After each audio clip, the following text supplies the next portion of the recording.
संगीतची माझं लग्न 2012 झालं आणि 2022 मध्ये एप्रिल मध्ये. त्यांनी म्हटलं की तू जर हे सगळं बाहेर बोललीस तर आम्ही एकतर तुझ्या फॅमिलीला काम करू, नाही तर तुला. तर मला फार घाणेरड्या पद्धतीने नीच लेवलवर मला जाऊन धमक्या दिलेल्या आहेत. ते झालं की आम्हाला मारून टाकायच्या धमक्या दिल्या की जर काही बोलली तर आम्ही तुला संपवून देऊ, तुझ्या परिवाराला संपवून देऊ, असे आम्हाला धमकवण्यात आलं. आणि रोहितताई माझ्यासोबत उभे आहे तिथे. मी माझ्या लाडक्या भावांना, आपल्या महाराष्ट्राचे मुख्यमंत्री आणि बाकी पण इतर लोक आहेत त्यांच्याकडे सगळ्यांच्या मोठ्या लोकांच्या दारात गेली, त्यांना मदत मागितली, पण आतापर्यंत मला कधीही कोणीही साथ दिलेला नाही. माझे भाऊ तर उभे नाही झाले पाठीशी, पण या दोन माझ्या बहिणी उभे झाल्या.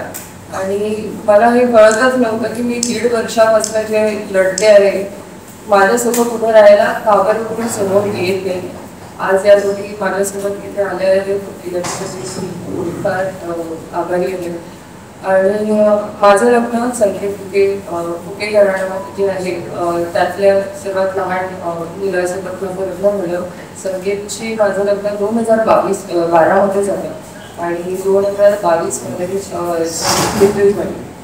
माझं लग्न झाल्यानंतर सर्वात घरातली सर्वात लाडकी सून होती, सगळ्यांना सांभाळून खेळाली. आम्ही सगळे सोबत राहायचो, एक हॅपी फॅमिली सारखं राहायचो.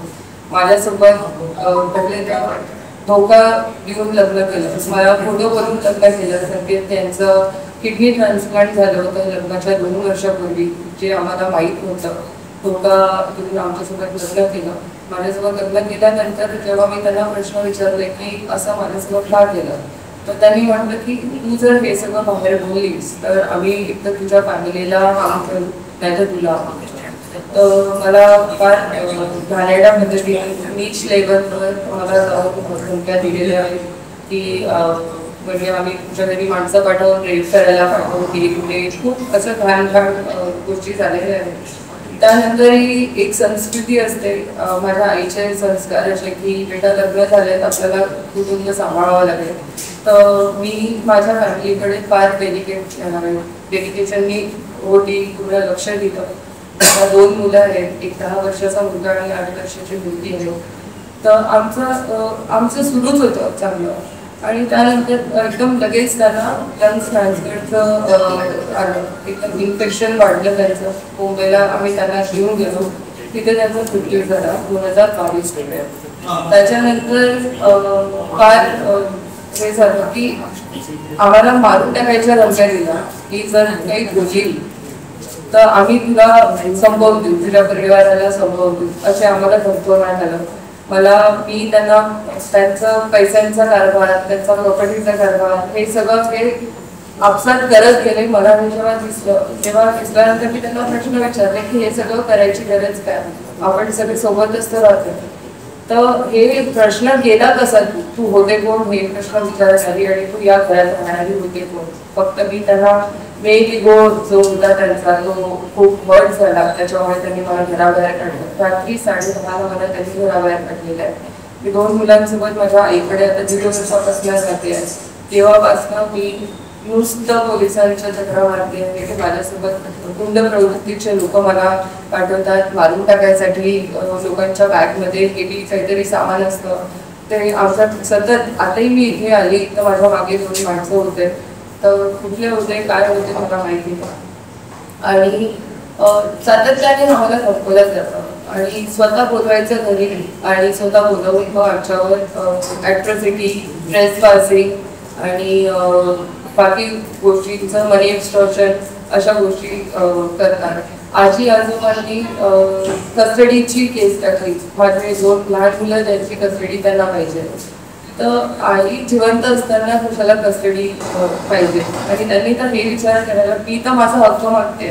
मी कधीच कुठल्या गोष्टीसाठी त्यांना म्हटलेलं नाही आजपर्यंत, कुठल्या गोष्टीचा त्रास नाही माझ्याकडनं. पण त्यांना असं आहे की आम्हाला काही झालं तरी दाबून द्यायचं आहे.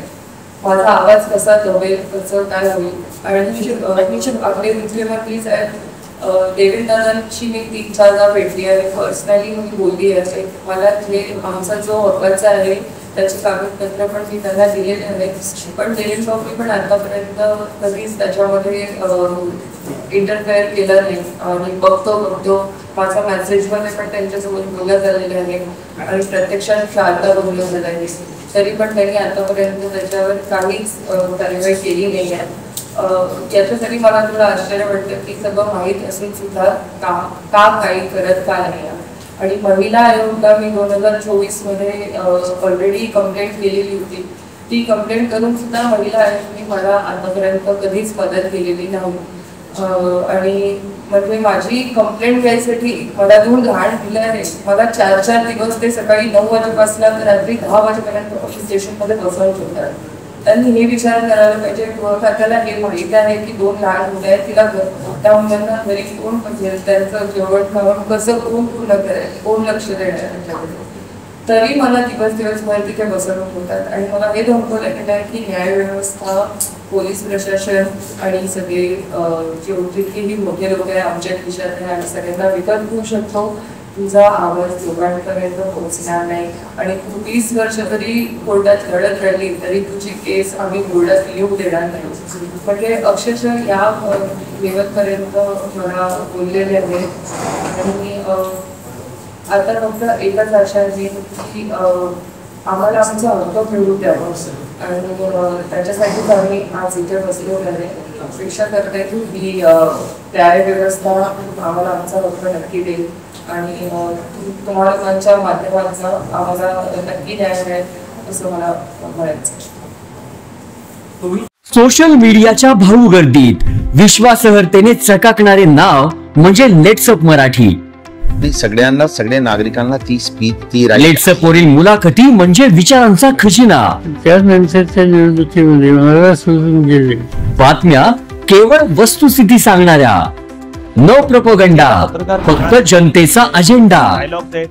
क्योंकि आने वाला कल जाने वाला है, जाने वाला कल आने वाला है. राजकारण, मनोरंजन असो की क्रीडा क्षेत्र, महाराष्ट्राची स्पंदने संवेदनशीलतेने टिपणारे माध्यम म्हणजे लेट्सअप मराठी.